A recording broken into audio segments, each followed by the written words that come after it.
Gujarat board द्वारा घोषित किए गए परिणाम में वडोदरा शहर के छात्रों ने 78.38% परिणाम हासिल किया है। गुजरात बोर्ड द्वारा घोषित किए गए परिणामों में पूरे राज्य का परिणाम 83.86% घोषित किया गया है, जो अब तक का सबसे ज़्यादा परिणाम है। इस बार भी छात्रों के मुकाबले छात्राओं ने बाजी मारते हुए 88.28% अंक प्राप्त किए हैं।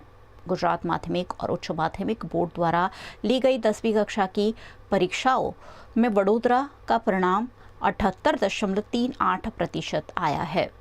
पिछले वर्ष की तुलना में इस परिणाम में 2% की बढ़ोतरी हुई होने की बात जिला शिक्षा अधिकारी महेश पांडे द्वारा कही गई। गुजरात माध्यमिक और उच्चतर माध्यमिक शिक्षण बोर्ड द्वारा आज धोरण 10 परिणाम जाहिर थयुं छे।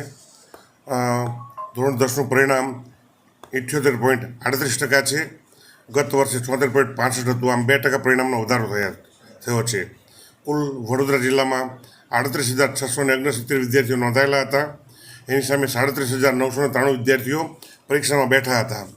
આપણે કેટેગરી વાઇઝ જોવા જઈએ તો A1 में 1582, A2 में 4,388, B1 में 5670, B2 में 6307, C1 में 6848, C2 में 4531, D में 504, E1 में 5812 और E2 में 3524 विद्यार्थीओ था। आम जोवा जईए तो गत वर्षना परिणाम करता 2% परिणामनो વધારો છે। અને જોવા જઈએ તો ગત વર્ષે 30% કરતાં ઓછી શાળાઓ 17 હતી, જે હવે ઘટીને 3 ઘટીને 14 થઈ છે। એ ઉપરાંત 100% પરિણામવાળી શાળાઓ જોવા જઈએ તો ગત વર્ષે માત્ર 31 હતી અને આ વર્ષે એમાં 44 એટલે 33%નો વધારો થયો છે। આમ જોવા જઈએ તો વડોદરાનું પરિણામ ખૂબ સારું સંતોષકારક છે। જે બધા વિદ્યાર્થીઓ પાસ થયા છે તેમને ભાવિ કારકિર્દી માટે ખૂબ ખૂબ અભિનંદન, ખૂબ ખૂબ પ્રગતિ કરે અને આગળ વધે। Thank you.